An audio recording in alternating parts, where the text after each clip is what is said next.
Okay, guys. I think I'm better.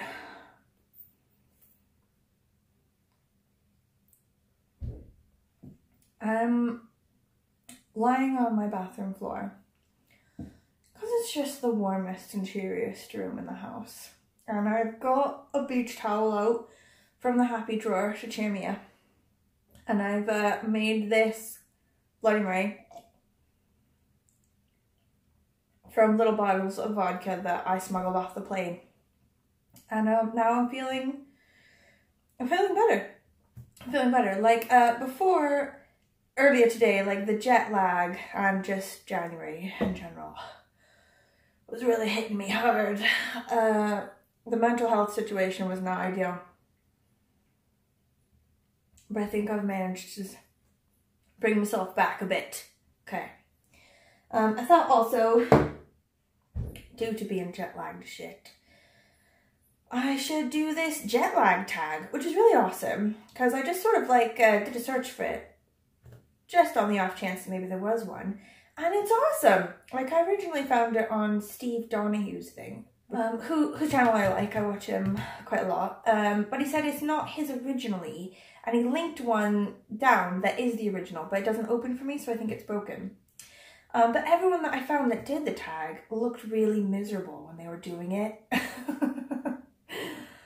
Which got me really got me right here, you know, like I understand and I really enjoyed watching them be miserable in the same exact way that I am miserable.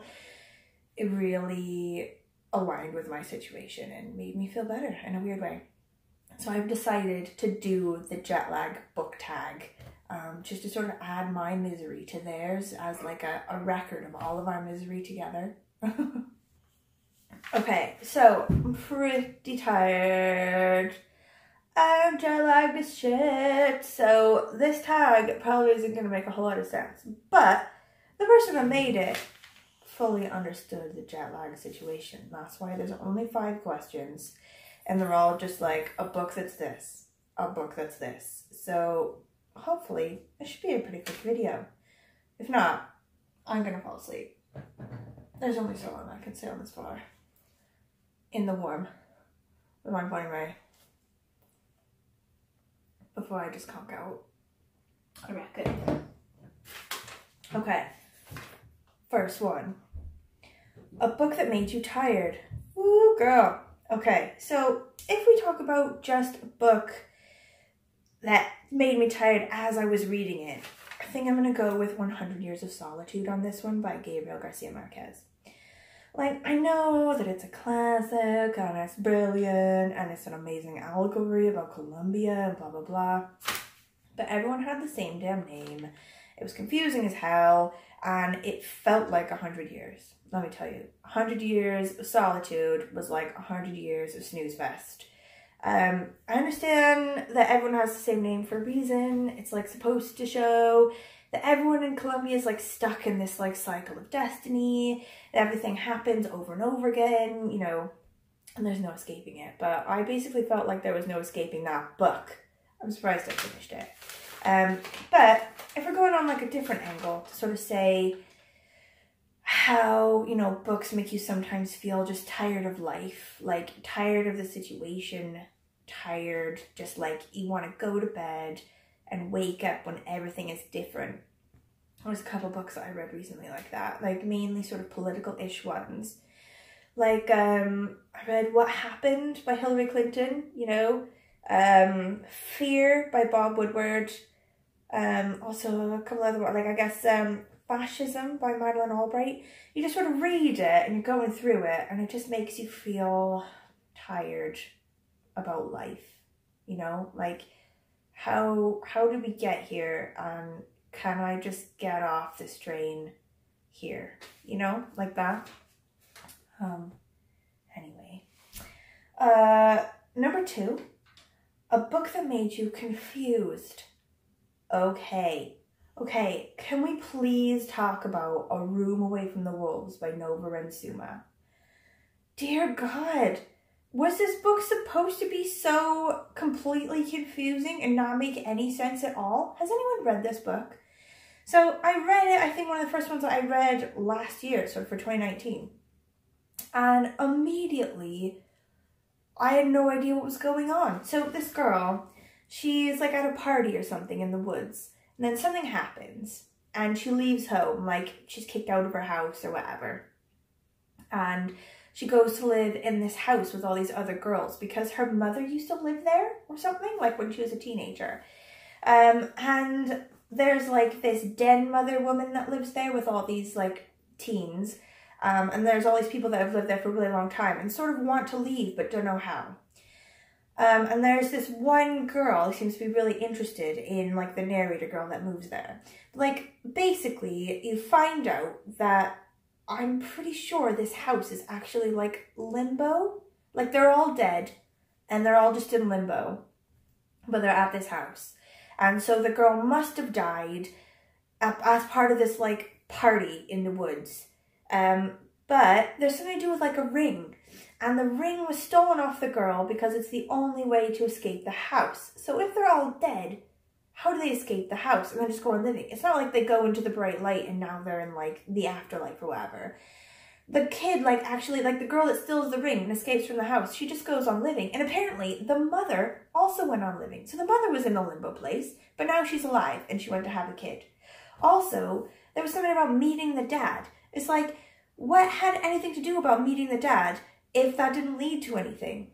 Why are other girls still there? Are they dead? What's up with the den mother? Like, it just sort of ended.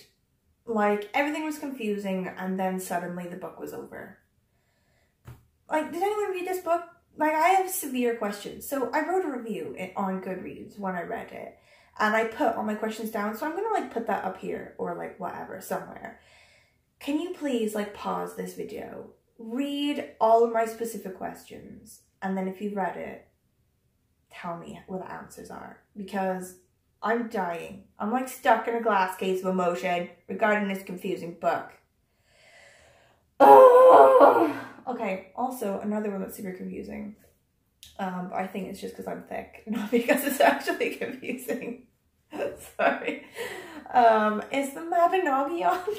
So this is like the epic for Welsh culture. You know, like every like language or like culture or whatever has their sort of epic, their book of like their folk tales or their like traditional tales or whatever.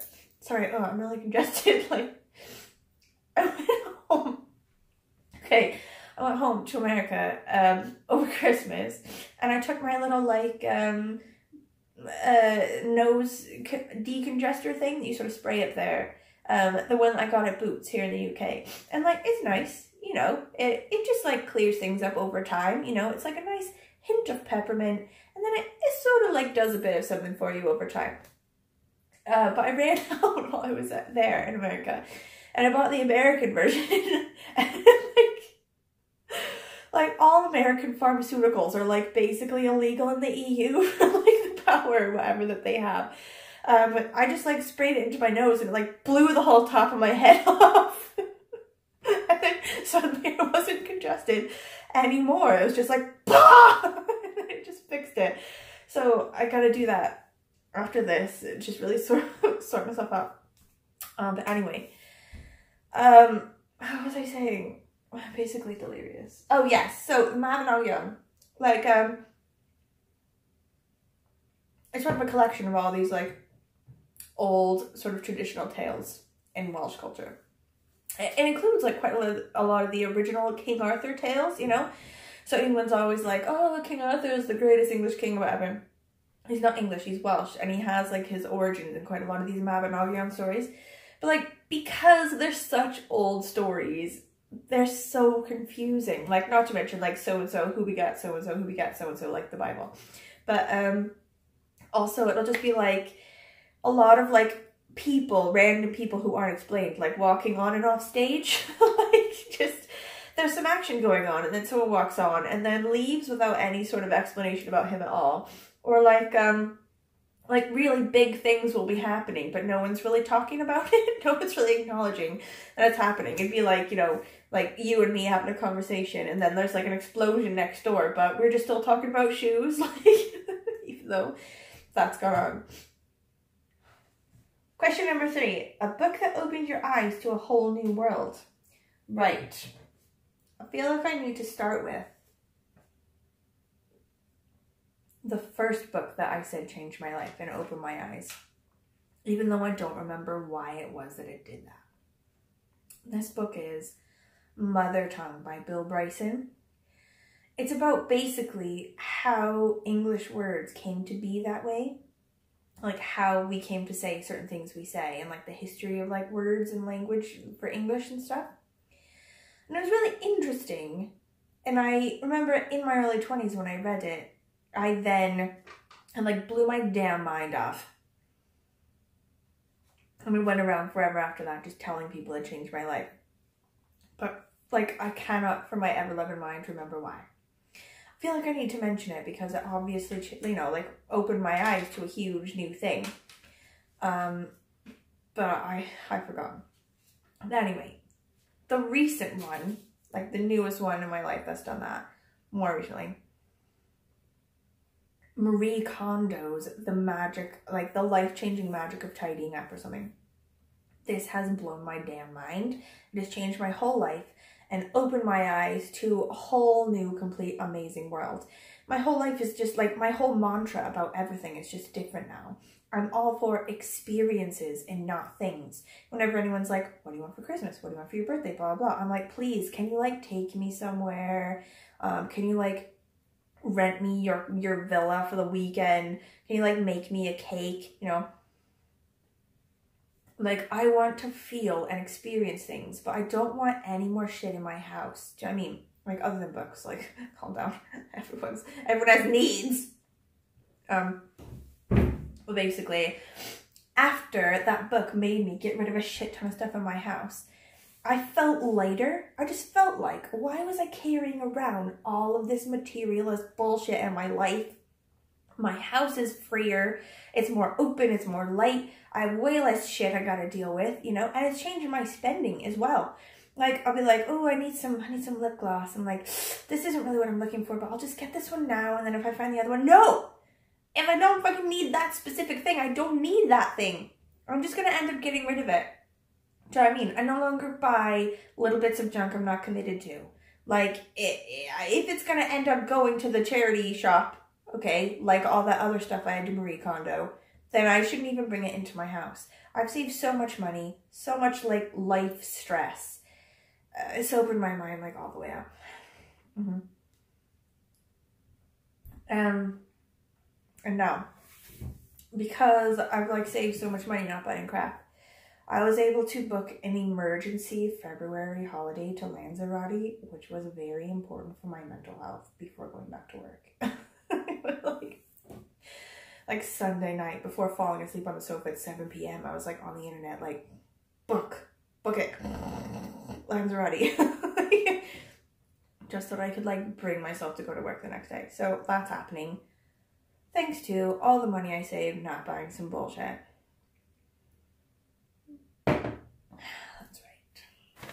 Okay, I'm so tired. I feel like I'm having a hard time having thoughts about stuff. I apologize if this is just coming out as a ramble. Question number 4. A book that made you feel sick. A book that made me feel sick, is it? Let me tell you a little bit of something, okay? Every time a book now, when it happens, every time a book makes me feel ill or like unexpectedly jumps out with some stuff I can't cope with, I call it doing me like a flowers in the attic, because that was the first book that blew my mind in this way. Come on, people. Who likes Flowers in the Attic?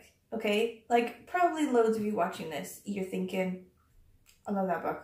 It's nasty, but I love it. Like, come on. Why do so many people love this book? Okay, it was on PBS's 100 favorite books for Americans or whatever. Like, I'm going through that list and I'm determined to read every single one, and that's why I read this book all the way. Otherwise, I would have DNF'd it because it's crazy, okay? Like, you can't just sort of say, like, I'm not a prude, okay? I read some crazy stuff. I'm obviously sweary as shit, okay? But, you know, if you just say something like, oh, you know, there's a bit of incest in it, like, okay, gross, but, I've read worse. Whatever. No, it's not just a bit of incest. It's a crazy amount of incest. And also a bit of killing some children with rat poison. Come on. Okay? This made me want to puke, this book. And I still read it all the way to the end. Like, I should get an award. I need a damn medal for finishing that book. Gross. Also, like, on a lighter note, The Vegetarian by Han King also made me feel sick, but I still feel like I liked it. Is that weird? I feel like I still found it enjoyable as a book. I still feel like it was entertaining, even though it was totally gross. Like, there's quite a lot of sort of rapey bits in it. Bit of forcing people to do some stuff, a bit of force feeding, a bit of choke feeding, which was gross. Ugh. Like, I think I was also trying to eat while I was like reading that. It's less than ideal. But weirdly, I think I liked it. Are you judging me for that? You are, aren't you? Please don't judge me for that. Okay, so number 5, y'all. Very last one. Number 5. The book you read on your last long journey. Okay, hold on. Okay, the last long journey that I took was like 2 days ago, which is my problem. But the book that I mainly read on that one was The Descendants by Callie Hart Hemmings, or Kauai Hart Hemmings, or whatever her name is. This book is amazing. It was hilarious, and I loved the absolute crap out of it, okay? So, basically the premise is this guy, not George Clooney. George Clooney just like played the guy in the movie, okay? But the main character guy, he's a lawyer. He lives in Hawaii, and he's an attorney. So he's rich, but because he's an attorney. So he's also part of a trust for like, being part of a family that's descended from like Native Hawaiian royalty and also like an early 19th century American businessman. So he's like, even though I have all that money through the trust, I'll only spend the money I get from being an attorney. So he's still rich, just, you know, not like crazy rich. Anyway, so he's now in a situation where they have all this land that they inherited, the family, but they've sort of run it into the ground, and now they need someone to pull them out of their debts by buying the land, like a developer or something, so they can be rich. So he's got to make that decision. He's like one of the main shareholders, so he has like a big stake in it. But also, his wife is just in a really bad boating accident, and now she's in a coma, and they're not sure that she's going to wake up. So he's always been like a dad, you know, like he's always had kids, but he's basically been a lawyer with kids. He's never really been a dad, you know, he's never been actively a dad. So now he's got to sort of learn how to actively be a dad, while also dealing with like this thing with the mother and this thing with like the shareholders, like selling of stuff or whatever. And it's hilarious. It's like really funny. And all the things that he says while just life is basically happening to him and just like kicking his ass. Like, there was this part where I totally earmarked it because I felt like it spoke to me in a crazy way. Wait. Where'd it go? Oh, yeah. So he's, like, talking to this woman on the beach, and they both have kids. And they're both, like, watching their kids on the beach, like, having fun. And they're just saying, like, small talk things like, oh, you know, girls will be girls, you know, oh, it must be fun to have boys, you know, they're just so energetic. And then he's like, I wonder how many times parents have these dull conversations with one another and how much they must hide. They're so goddamn hyper. I'd do anything to inject them with a horse tranquilizer. They keep insisting that I watch what they can do, but I truly don't give a fuck. How hard is it to jump off a diving board? And I think that all the time.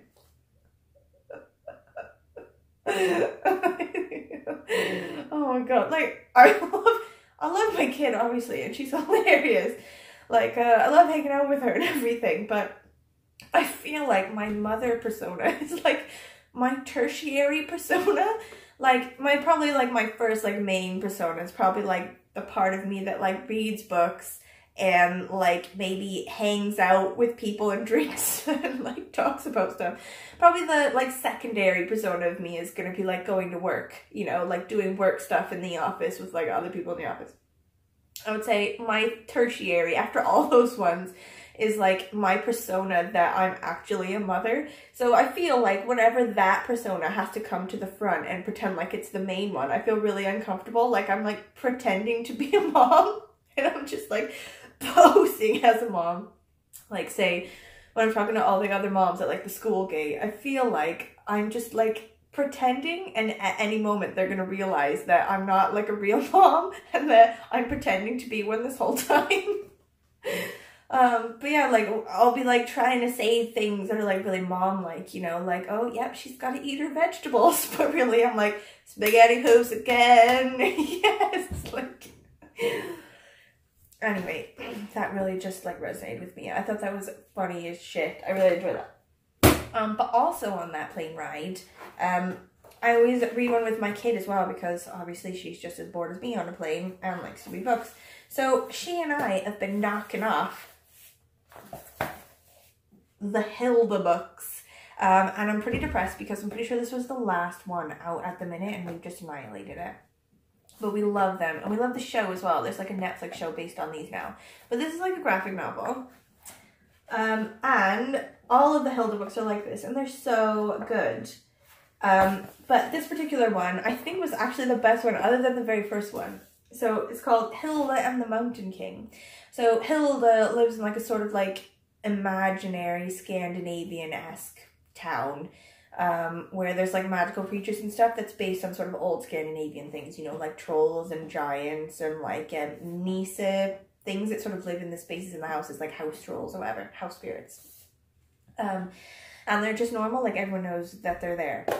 It's a bit like, it's magical, but they don't think of it that way, it's just normal. Anyway, so Hilda used to live in the countryside and used to go out on adventures into the wilderness all the time. But various things happened and she was forced to move into the city with her mom, and she feels a bit sort of claustrophobic in the city. She doesn't know how to act amongst like civilized people because she's so used to living in the wilderness. So with this one and the one before it, she and her mom ended up in this troll cave and got stuck. But then at the very end of that one, the troll, like they thought that everything was better and now they're back in their homes or whatever. But then you realize at the very end that the troll like switched the baby and Hilda. So her troll baby is now a human baby with Hilda's mom. And Hilda lives with the troll as like a troll kid. And they've got to get, in this one now, they've got to try to get switched back. And also like encounter various troll problems. Which I thought was really hilarious and really awesome. So I really liked this one as well. Right. That's the end. That's the end of my jet lag tag. I apologize if it was really annoying or rambling. I promise to come back next time with like actual thoughts and actual maybe occasional smart things to say about books I'm actually reading currently. Like I've been on like a really intense tag kick recently for various like Christmas related reasons. And I apologize for that, but I'm going to get back on actual books soon. I don't think I'm going to do any more of these, though. My next one may be some sort of tag about how January is the worst. But other than that. Right, I love you all. Thank you for watching this video.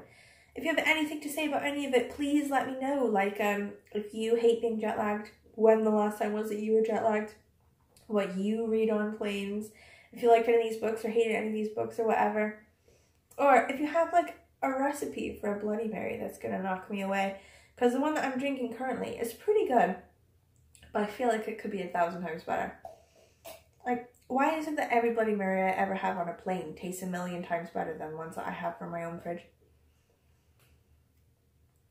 Okay. I love you all.